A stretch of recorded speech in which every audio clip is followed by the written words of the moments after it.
सुप्रभात। जय मसीह की। 31 अक्टूबर 2020। आज का वचन, स्वर्गीय चीजों का ध्यान करो।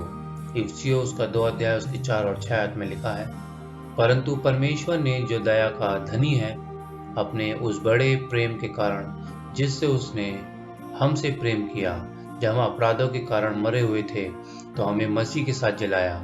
अनुग्रह ही से तुम्हारा उद्धार हुआ है, और मसीह यीशु में उसके साथ उठाया और स्वर्गीय स्थानों में उसके साथ बिठाया। यदि हम उन महत्वपूर्ण घटनाओं को ध्यान में रखते हैं जो जल्द ही होने वाली हैं, तो हम चरित्र में इतने कमजोर नहीं होंगे। हम महसूस करेंगे कि परमेश्वर की उपस्थिति में जी रहे थे और जागे और आश्चर्यचकित। हमें आज्ञा पर ध्यान देना चाहिए। स्थिर रहो और जानो कि मैं परमेश्वर हूँ। ओह, क्या हमें कभी भी अपने मुक्तिदाता के कार्य और मेल कराने की पूर्ण मध्यस्थता के मूल्य का एहसास होगा, जब हम उस पर पूरा भरोसा करेंगे और एक नेक और शुद्ध और समर्पित जीवन जिएंगे। जब हम पवित्र और मसीह के गुण से प्रेरित जीवन जीते हैं, तो हम कल्पना कर सकते हैं कि हम किस ऊंचाई तक पहुंच सकते हैं।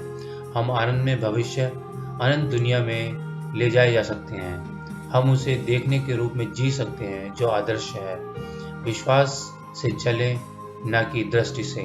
पवित्र शास्त्र की खोज के माध्यम से हम समझ सकते हैं कि हम मसीह के लिए क्या हैं और वह हमारे लिए क्या है। उसे अपनाकर हम उसकी छवि में परिवर्तित हो जाते हैं, उसके साथ सहयोगी बन जाते हैं, जीवन और चरित्र में उसके प्रतिनिधि बन जाते हैं। हमें यह महसूस करना सीखना चाहिए कि हमें परमेश्वर के पुत्र और पुत्री के रूप में जीना है। परमेश्वर को सर्वोच्च प्रेम करो और अपने पड़ोसियों को अपने समान प्रेम करो। हम मसीह के लिए एक शुद्ध, परिपूर्ण जीवन जीने वाले हैं। हम पूर्णता से प्रेम करते हैं क्योंकि यीशु पूर्णता का रूप है, जो आकर्षण का महान केंद्र है। अब हम जो जीवन जी रहे हैं, वह हमें परमेश्वर के पुत्र पर विश्वास करके जीना चाहिए।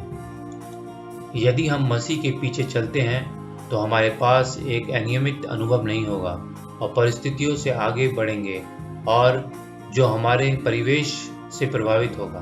हम इस भावना को नियंत्रित नहीं होने देंगे। झलझलाहट, ईर्ष्या, जलन, गलती, घमंड, यह इन चीजों में शामिल है जो मसीह के समानता के साथ समान जीवन से बाहर करता है और हमें विजेता बनने से रोकता है। हमें दैनिक जीने के महान उद्देश्य के कार्य करना है और स्वयं की पूर्ण नियंत्रण पाने के लिए सतर्कता और ईमानदारी के साथ प्रार्थना करना चाहिए। जब छोटे मोटे परीक्षण हमारे ऊपर आते हैं और ऐसे शब्द बोले जाते हैं जो आत्मा को काटते और ठेस पहुंचाते हैं, अपने आप से बोलें और कहें, मैं परमेश्वर का बालक हूँ, यीशु मसीह के साथ वारिस और स्वर्ग के साथ सहयोगी, और आसानी से तनाव नहीं उठा सकता, हमेशा स्वयं के बारे में सोचता। इसके लिए एक विकृत चरित्र की उत्पत्ति होगी। और क्या मैं सचमुच उच्च बुलावे के योग्य नहीं हूँ? मेरे स्वर्गीय पिता ने मुझे एक काम करने के लिए दिया है और मुझे उसके नाम के योग्य के लिए यह काम करना है।